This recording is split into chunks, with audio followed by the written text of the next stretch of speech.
Hi everybody, thank you so much for joining into this presentation about secrets management. As you probably can tell, this is a pre-recording, and next to this we actually have a running Discord server where you can find me to ask me any questions about this presentation or give me feedback. Shall we get started? Alright, let's go. Before we go to the actual content, a little bit about me. I'm Jeroen Willemsen, I'm a security architect at Xebia and a full-stack developer. There's various ways that you can reach out to me, and I assemble all of those at allmylinks.com. One specific thing I would like to ask you is actually go over there and visit my TrueQ website where you can give me feedback about this presentation, because I would really love to hear from you what you thought of this presentation and how I can improve from this. That way I can learn from you in sharing knowledge and making it a better presentation next time. Alright, thank you so much. Shall we get started? The major question that all of us possibly have faced already is, can you keep a secret? Whether as children playing together, whether as growing towards it, becoming an adult, or when we joined information security or cybersecurity, because so many secrets are actually shared with us, or shared on systems that we're maintaining or securing. Before we can actually start talking about how to do that and how to keep those secrets in a proper way, let's first quickly glance upon what type of secrets we might have. Of course, passwords are something that's always shared upon. Okay, this is a basic secret you should really secure. But there's so many more secrets out there. Think about your HMAC keys or your encryption keys. Think about your IAM access keys for your cloud provider. QR codes that might allow you to access certain materials. Your authentication links, your OTP codes, your private signing key, your GPG key. There are so many different keys and passwords and different types of tokens that we should consider when we try to protect a secret. And now let's, of course, as you can tell, all of these secrets can be pretty important, and protecting those can be a very interesting experience, because we can often see that as a journey. We start protecting them in one way, we learn from that, and then we possibly have to change our strategy and how we protect these secrets. What I'd like to do is basically take you on a journey throughout various places where we see secrets being stored or shared and possibly somewhat secured. We'll start with secrets hard-coding application code or configuration, then we'll move to containers, Docker containers that is, and then we'll talk a little bit about how secrets can be protected in pods or Kubernetes, the platform in its first place, and then we'll quickly touch upon things like a third-party solution provider like HashiCorp Vault, and last but not least, we'll talk about secrets being managed in AWS. As you can tell, this is a Kubernetes-driven talk a bit, but that doesn't really matter. I hope you'll find this an enjoyable presentation where you can basically learn from, or in other ways get a little bit inspired about your own secrets management strategy. Shall we get started? Let's go. So the first one is basically secrets in code. First of all, many people start laughing about that. Why do people have stuff hard-coded? That should never happen. But what we often find ourselves in is that as a developer, you try to prototype something into making it work.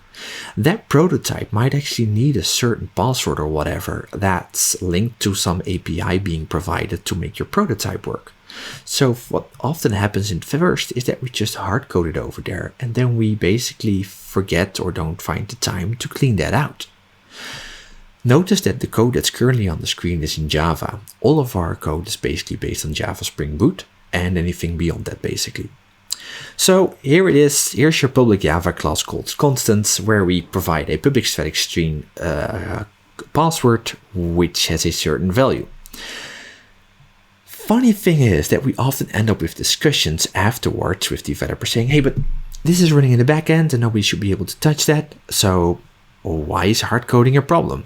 We'll touch upon that a little bit later. Of course, we can find various variants of how that is done.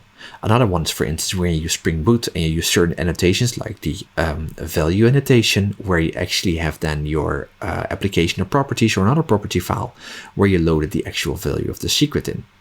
Though this is not hard-coded in the Java code directly, it's still in some sort of property files that's still committed to get next to the actual controller class where we put it in. So another hard-coded secret. Luckily, there's an easy way of overloading this into various other places, which we'll glance upon a little bit later. But basically, you'll easily find this type of secrets in your application code. Of course, a way to override this is by using your Docker container. So on the left over here, you see our Docker file where we have an argument-based password and an environment-based password. And the argument-based password has a default says this can be changed. And then we have an environment-based password which says this is it. The nice thing is that when you basically build up the container, you can use the arg-based password to be overloaded as an argument, as a build argument. So you can, for instance, put something in like this is on my command line, as you can see here in the example below, and then you can compile a container. Or sorry, build the container. On the right hand side, you actually see how this could be consumed. So we have our arg-based password and our docker env password being loaded up as the values for the string arg-based password and string hard-coded env password. This by itself already looks like, hey, but this is no longer really hard coding. It isn't now, because it's no longer in our Java classes or in our configuration stuff that's in code. Unfortunately, the env docker password is still actually within the container. And what we'll also find out is that the build argument is also in the container. And that actually brings us to maybe having a short demo about this. We put all of these different samples in a project called Wrong Secrets, which has been created thanks to the lovely people Ben De Haan and Anne Baars together with me. And we're currently looking for new people that can help us out setting up more different type of secrets as well. So if you ever stumbled upon a funny way how a secret was stored within your company or somewhere else, get in touch with us. The Wrong Secrets project is basically a simple website, as you can see over here, where we provide various challenges where you have to put in where you have to find the secret and basically put it in. This goes all the way from Docker secrets, Kubernetes secrets, and stuff stored in AWS.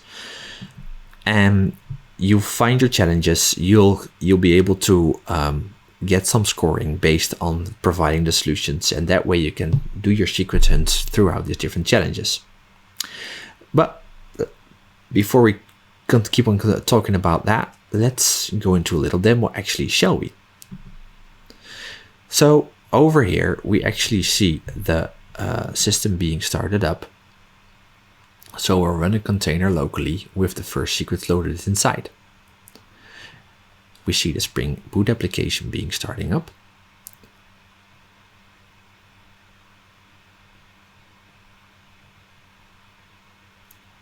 And once it's started up, we want to go into the presentation actually. So let's go over to the first challenge, which is the hard-coded password. So as you can tell, the question here is, can you find the hard-coded password? And if you just try something, you'll see it doesn't work. But let's go back to our presentation and take the default password that we found over there. So once it's copied, apologies, copy pasting was a bit of a problem during the pre-recording over here. And now let's put it in and say submit. That's the actual password, the one from the code. Let's do another challenge, shall we? So now one of the Docker-based challenges. And let's take the actual arg-based password. So that's currently put into the command line. Copying that in. Now going to the challenge which is about that. And then putting it in. Submitting it. And now the nice thing is that, well, this of course looks kind of unsolvable in the first place, but it actually isn't, because you could actually find these secrets very easily. But before we run into that, let's go over and discuss a little bit of the troubles that we actually have here. First of all, we run into visibility problems. A lot of people can actually see the secrets, because the secrets in your Docker container are right now part of the Docker layers that you can easily access, so you can tell what the actual values are. The secrets in code can also be easily accessed the moment you actually have access to Git, or the moment you can download the container and decompile it, and then you can easily find the values inside. Apart from the visibility of the secret, we have a rotational issue, because the moment you need to rotate the secret, for instance a password to a certain API, and you rotate it at the API, well, still having to rotate it in your code, you'll run with an outdated password, possibly locking up the account at the API. Or worse, when you actually have variants of the code which do have the proper password and variants of the code that do not have the proper password, we end up in problems as well. Then of course there's reachability and authorization. Anybody who has access to the Docker container has access to the secrets. Anybody who has access to the code has access to the Java and the configuration secrets. That also inclines some sort of an authorization problem, because often the spread of how you can access this Docker container is way beyond the actual amount of people that actually are allowed to actually see that secret or consume it. What possibly could happen as well, if you actually drill down the authorization part in terms of the Docker container registry, it could still be the case that an ex-employee that still has the containers on his computer then shouldn't be authorized, but can still use those secrets to still gain access to the systems he should no longer be able to use. Then of course there's a problem of history, because given various instances of the Docker container and given various versions of the code in Git, we actually capture every variant of the secret, which sometimes actually makes it unfortunately a bit predictable what the next version of the secret might be. And then there's of course the auditability problem. Can you actually tell who has accessed these secrets, at which moment and from where? If somebody just downloads the container, of course you can't. Last but not least, we throughout this code actually have an identification challenge in terms of, can you actually identify where the secrets were for in the first place? Because just shouting password or env-based argument won't really help you to actually ascertain where the secret was used for. That even makes it harder if you want to clean this up and migrate it, because are we still using this password? And if so, what for? Now, many people will say, let's use the beeping system by just wiping it out, and then possibly something goes wrong, which is our beep to say, hey, let's put it back in. Unfortunately, that can lead to very problematic situations, so it's better to actually know what's happening. So how can we detect and prevent this? So for this, we actually have a bunch of open source tools that can help you. Two that are specifically easy to use are Trufflehawk and Dockel. Let's first go over to Trufflehawk. Trufflehawk allows you to basically scan code and find the secrets defined in that code. Over here you can see that Trufflehawk nicely found our public string password and some static new key. Not sure what that is for yet, but for now at least we found the password. So which actually will help you to try to do this secret hunting yourself for the wrong secrets project by trying this tool, and you'll actually find the answer to solution 1 and 4. But more importantly, you can also run this tool at your own code base and see if there's any secrets leaked inside of the Git repository. And then you can use stuff like BFGH or other tools to actually nicely wipe that out. But be careful with rewriting history in Git. It can become very hurtful. So make sure you have a backup standing by. But that's only just for the code in Git. How about your container? For that, tools like Dockel can help. Dockel will easily identify certain suspicious env keys found, like they found over here. Arc-based password, Docker env password. So these type of warnings or errors or fatals should actually help you to identify certain environment variables that you might not want to trust. So that basically covered the first part of the Docker containers. So did we detect everything? Maybe you want to try this out at wrong secrets and see if we detected really everything, or whether there's still secrets left inside that we kept there, maybe not even used anymore in the current version, but you can at least understand that these tools don't cover everything, because secrets can be moved to caps, concatenated, encoded, enriched with funny salts or whatever in the naming to make it harder to be detected by SaaS tools, or just actually be encrypted with another key that's harder to detect, for which the key can actually still be at the same side as in within the Docker container or within the source control.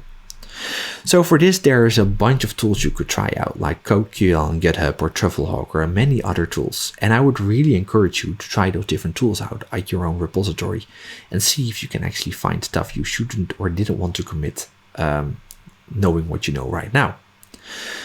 So much about code and containers. It's pretty clear that that's not the direction to go. So what about Kubernetes configuration maps? So over here, the right hand side, you can see config map definitions with some funny .entry where we actually have a secret hidden for you. So this is not in code of the app, but config maps are often committed to Git, so therefore it's still hard-coded in a repository. And its config maps by default are easily accessible unless you really start doing your ABAC or RBAC correctly. That means you need to set up additional configuration for your Kubernetes cluster, which is often pretty challenging if you don't think it through properly.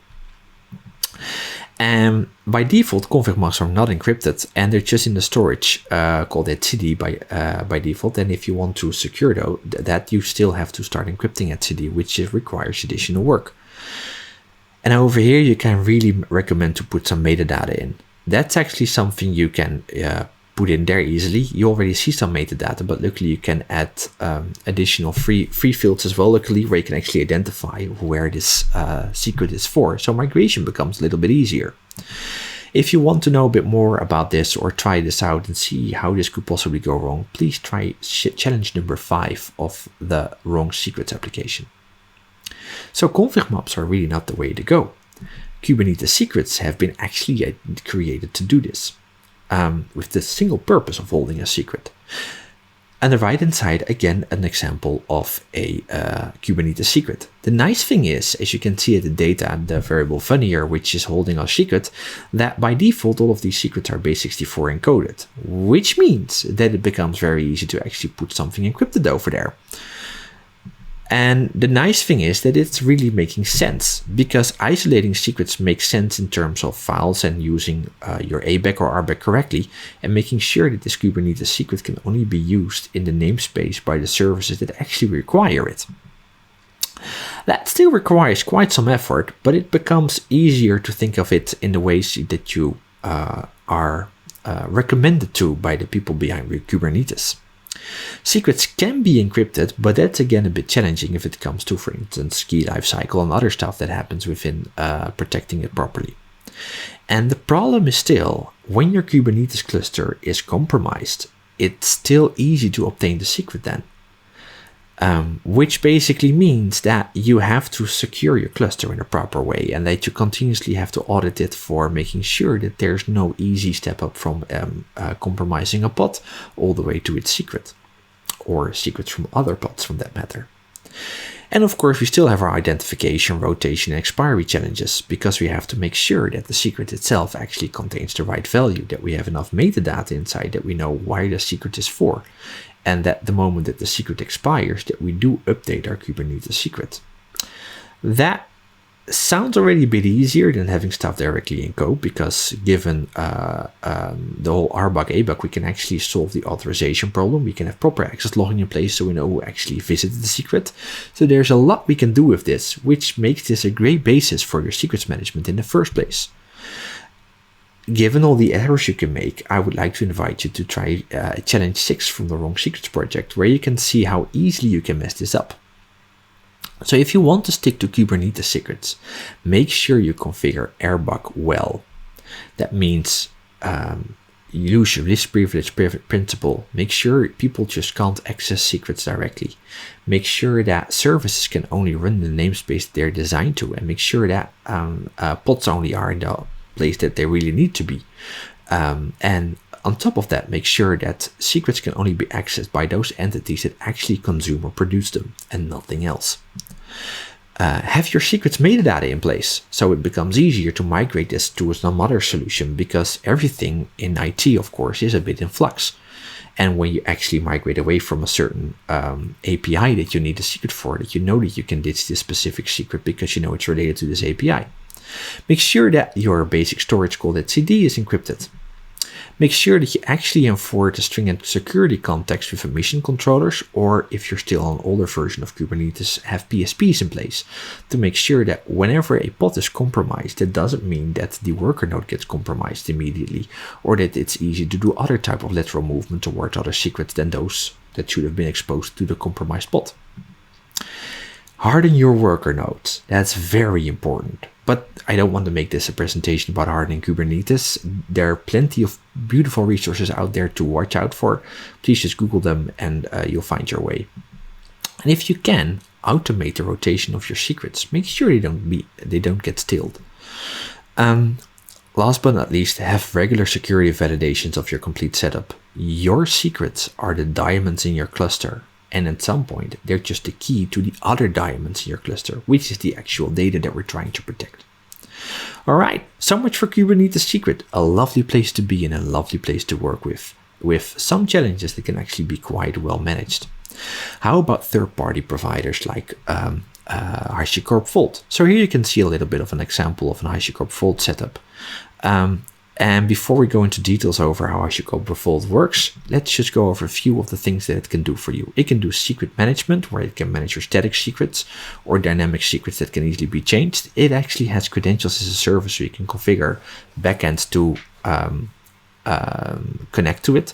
For instance, you can use your database secrets backend, with which you can let Vault create temporal credentials for users of that database. There's a PKI provider packed in it. There's an encryption as a service with a transit backend.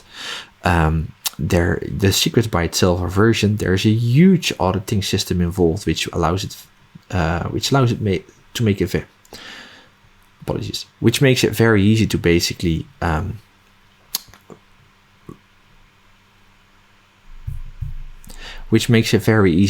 see what has happened with the Vault secrets backend in the first place. And you can seal the Vault, which basically means nothing goes in or out anymore. So you can first resolve the security issue you're having and then move ahead again. So how does it authenticate users? So one way to do that is basically for a user to authenticate with LDAP credentials through Vault, which then goes to your actual identity provider and verifies those credentials. And based on that, it basically attaches policy to a token, which is then returned to a user, for which it can do various actions. Something similar can happen on a pod running on Kubernetes. For instance, a pod basically is deployed with a service account token, which is an offer to the application. The application can then authenticate towards Vault using the service account token, which then in return is validated by Vault by asking the Kubernetes API, hey, is this token okay? Can we really move ahead with this? And based on that, Vault returns a token that the application can then use to, from there onward, start consuming secrets. Hold on. So right now we used Vault multiple times as something in the mean to manage secrets. How does this pattern work in general?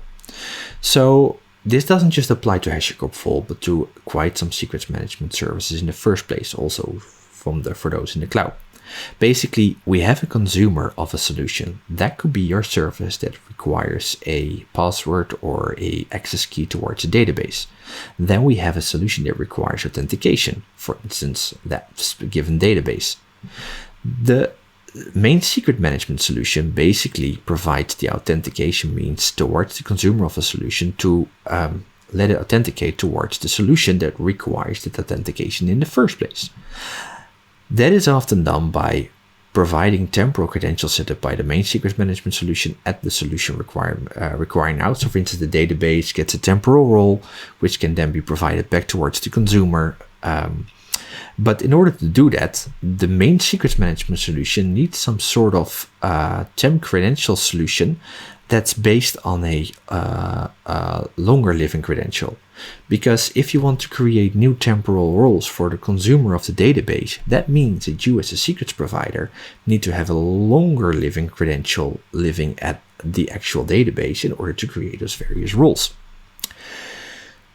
So yes, we can easily now rotate secrets for the consumer of the database, but it gets a bit harder to rotate those secrets for the actual database itself. Then, of course, the main secret solution itself, for instance, Vault or your cloud provider, has its own access keys as well, which are required to create users. For that, you basically need a secondary secrets management solution that will hold the root credentials for your main system. Because otherwise, if everything breaks down at your main secrets management solution system, there's no way to access it anymore if you don't have some break loss procedure. Therefore, we now ended up with 2 secret management solutions in the first place. Alright, don't forget about that.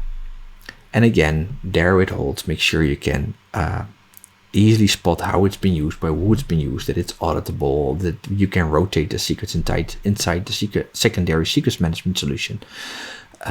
But enough to think of in the future. Let's see how we can actually use Vault, shall we? So here we have a short demo of the key value backend being used by the Java Spring Boot Cloud application, where we basically have a Vault password that we want to obtain using a lot of different auto configuration parts. Shall we take a short demo?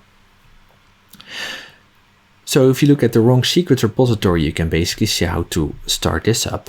But that's just after a script has been fully started, you see that there's the secrets challenge application being launched. And at 8200 we actually have Vault running or listening for you to sign in. Now here in the Vault administration backend or management,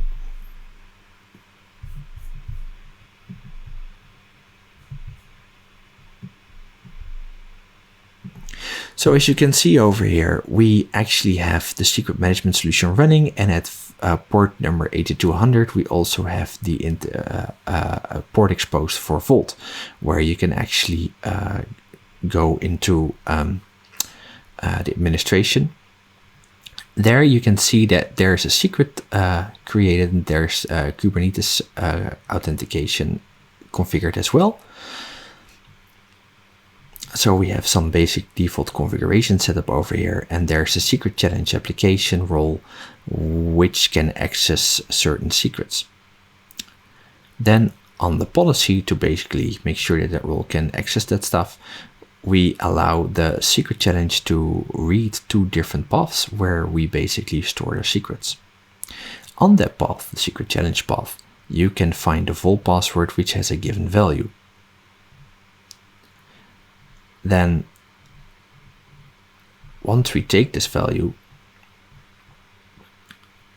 note it's base64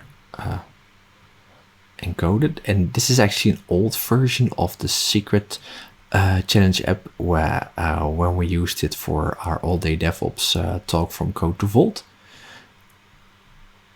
And then we submit it over there. You can see, hey, that's the correct solution, basically the raw entry in Vault.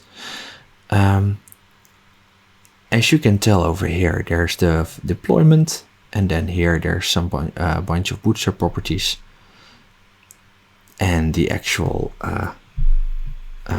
configuration code required to put it in.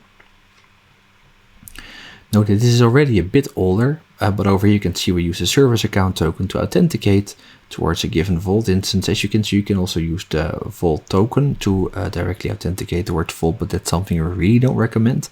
Make sure you actually leverage what Kubernetes offers you over there.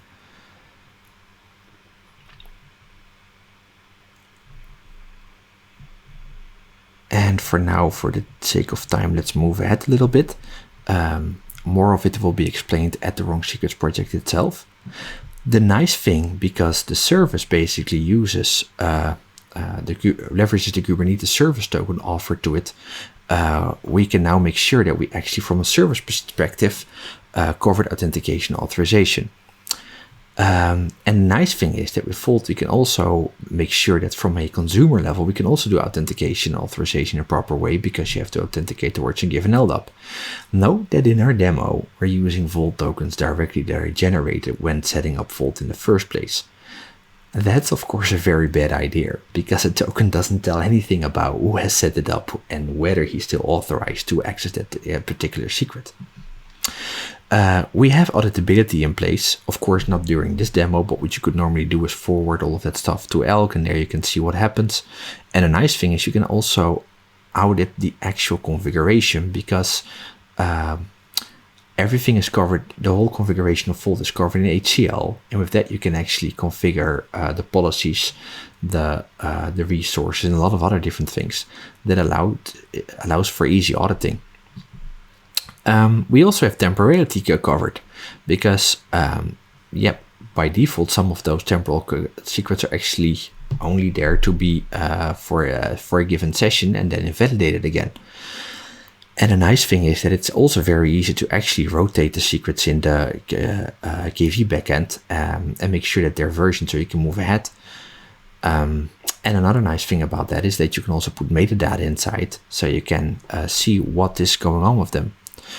Blast radius is still something that you have to take care of yourself. That's not really related towards Vault. It just basically means you need to make sure that the secret itself is not consumable by other platforms, aka just don't reuse your passwords. So there's a lot of other things you can do with Vault as well.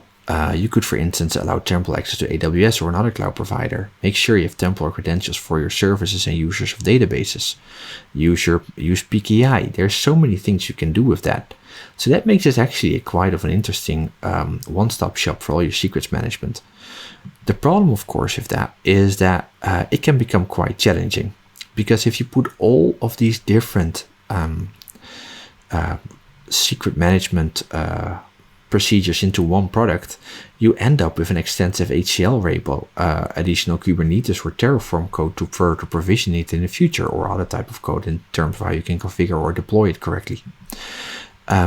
Integrating the different out backends can be safely actually requires a lot of attention, because it's easy to make mistakes in terms of how do you expose the credentials, how do you make sure that the roles get revoked properly, and how the temporal credentials can be cleaned up in the first place. And not every DevOps consumer, as in your developer, knows how to work with that. It takes quite some training. If you still like this solution a lot, make sure that you store enough metadata about the secret where you store the actual secret.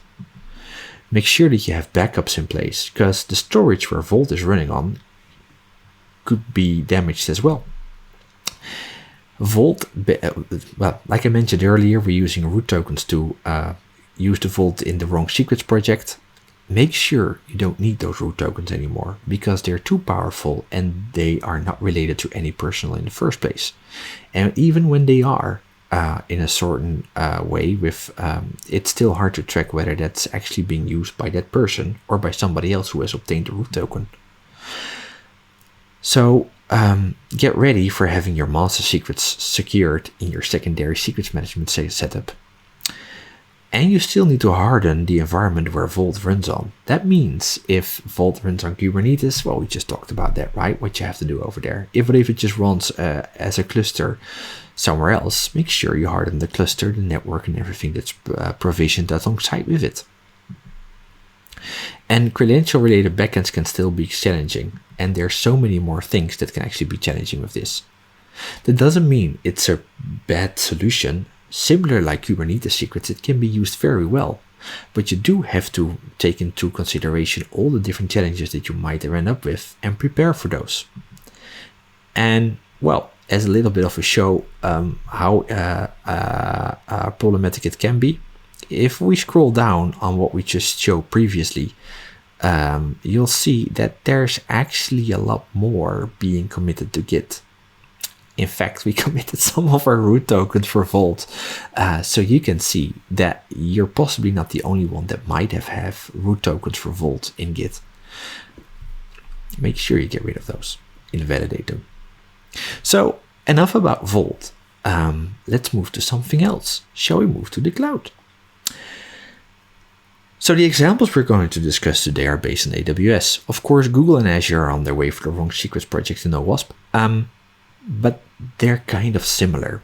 Let's talk about the solutions that we have. So you can store secrets in the AWS SSM parameter store, showed on the left, or use the AWS Secrets Manager as showed its icon on the right. Both are covered in the wrong secret project with their own challenges. The idea is basically that the secret lives over there. And there's a few common challenges with these systems when you store the secrets over there. First of all, you need to make sure that the values are encrypted properly, for which you have to leverage AWS KMS and configure the keys that are used to encrypt that correctly, or use alternatives for encryption in that sense. Then you have to take care of rotationing and versioning the secrets in a proper way. And of course, the AWS SSM parameter store and secrets manager work a little bit different in terms of how they expose the secret and how you can regulate the access towards the secret. Then, of course, you shouldn't forget to monitor the access of these two services using CloudTrail. And like already mentioned with all the previous solutions, make sure you store some metadata about the secret, because even if you move it to the cloud, it becomes very easy to forget where the secret was for in the first place. And of course, there's many other things you have to take care of. But this is only on how to store the secret. Another important challenge is, of course, should you be allowed to access it? So for that, in AWS, you can use STS to authenticate against the service and get some sort of credential. For which you can see the, So for that, you can use AWS STS again. So for that, you can use AWS STS to authenticate against, and then you get some temporal credential like a role. Luckily, you can see all these type of authentication attempts in CloudTrail. That role, an IAM role, has its own definitions in terms of the role itself and the attached policies, which tell whether the authenticated entity is actually allowed to go to AWS SSM parameter store or the AWS secret manager. And by that, you can carefully design your system in terms of access rights, whether a certain given entity should be allowed to read a secret. On top of that, the secrets manager also has its own resource policies to define whether somebody or something should be allowed to access the secret in the first place. The only problem with both of these, as in the secrets manager's resource policies as well as the IAM policies in the first place, is that it's easy to try to run off as fast as possible to make it work in the cloud. And then basically create too broad policies or too broad definitions in terms of the roles, which ends up in too powerful entities that are allowed to do too many different things in order to eventually easily obtain the secret in the first place. For that, I would like to welcome you to try challenge 11 from the Wrong Secrets project and find out what we mean by this. So, good to keep in mind, make sure you have fine-grained policies in place and that you don't attach all of those policies to a single role.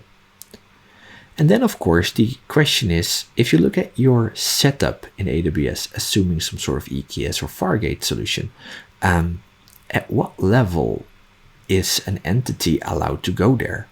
Is a worker node, which hosts a bunch of pods and services, allowed to go to the SSM parameter store or to the secrets manager? Or did you do this on a Kubernetes role level? Or did you specify your authentication authorization means on the pod level? There's a few things you can take away for that.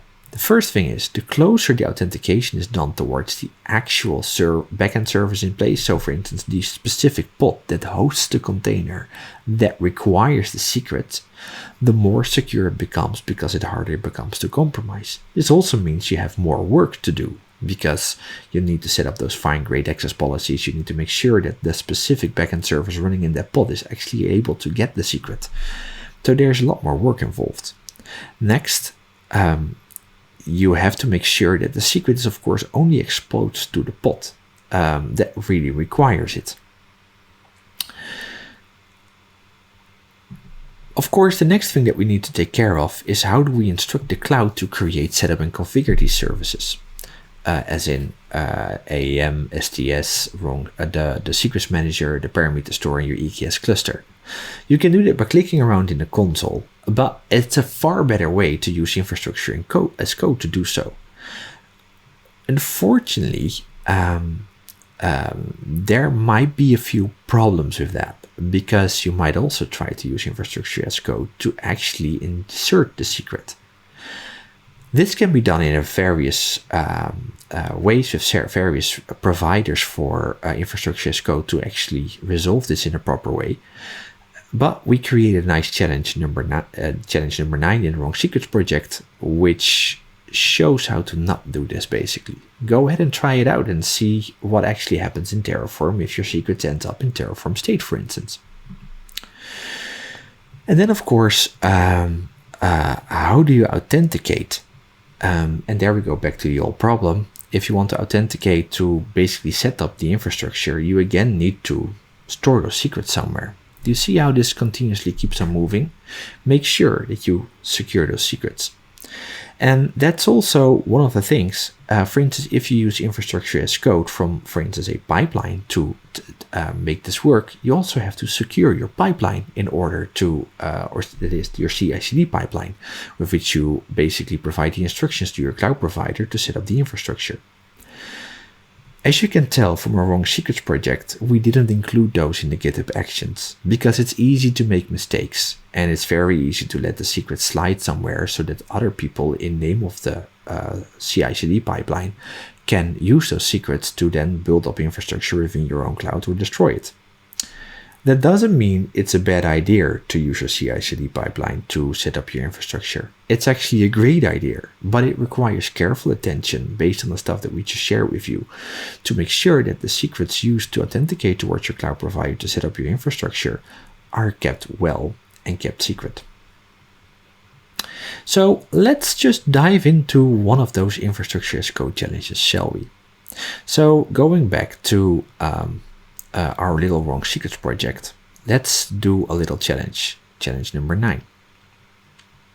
So over here, we basically use Terraform to provision our environment in AWS, which is a great idea because it becomes very reproducible. Just to make sure, is this really not a hard coding joke? No, it's not. Okay, so let's open up our Terraform state that for this sample is stored on our local hard drive. Of course, it's not the recommended way to do it normally in your enterprise environment, but for now, for the demo, it's the easiest way to work with. So we open Visual Studio and open the secret, and then we start looking for the password. Here we found actually some password. Okay, that's strange. So while generating it through Terraform, we actually generated the secret itself, which is actually the correct secret.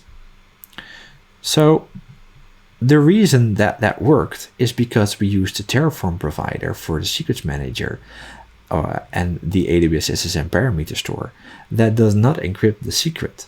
Luckily, there's alternative providers that actually have a configuration to encrypt the secret in a proper way. Use those when you really have to provide secrets through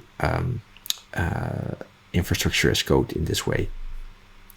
So that's a lot of small chunks everywhere. Shall we try to cover what we've covered today in terms of lessons learned? First of all, as you can tell, there's so many ways how we can mess up secrets management, and there's really no single solution that will always work and always cater to your needs. Because face it, you can make mistakes. So make sure you can and will rotate your secrets. Not only because of the risks, of course, involved, but as well because the APIs where you might need those secrets for, or any other type of system that requires the secret, might enforce you to rotate it in the first place. Label your secrets so migration will not hurt that much, or cleaning up or improving your service landscape won't hurt that much. Make sure you create a small blast radius, aka make sure that the secret that you're using is not reused in some other context, and that the secret actually still only opens up a least privilege role at the system where it's required to, so you can make sure that when the secret gets compromised, not your full system gets compromised. Make sure that the creation, consumption, and monitoring of your secrets is easy.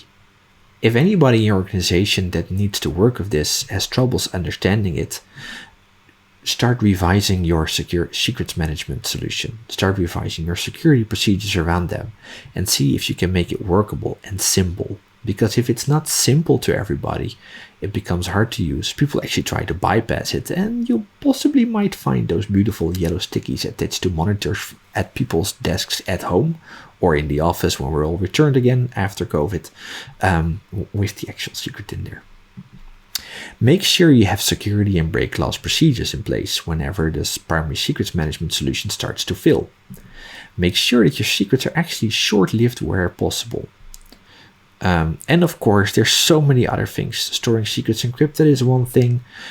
Using the right access controls and policies is another. Not logging them directly is a good idea. Not copying them locally to your computer or to your Git repository is a good idea. And there's so many others of them. Moving to the cloud. Infrastructure as code is great. but be careful with secrets in the state of the infrastructure as code provisioner. Use the solution that works for you, but be careful how you manage it. That holds for the whole secrets management solution in the first place. Secret management is in that case actually kind of the result of your infra-security program. That means how you set up your IAM, your hardening policies, your procedures, how you make sure your code is in a good shape, and all the other things.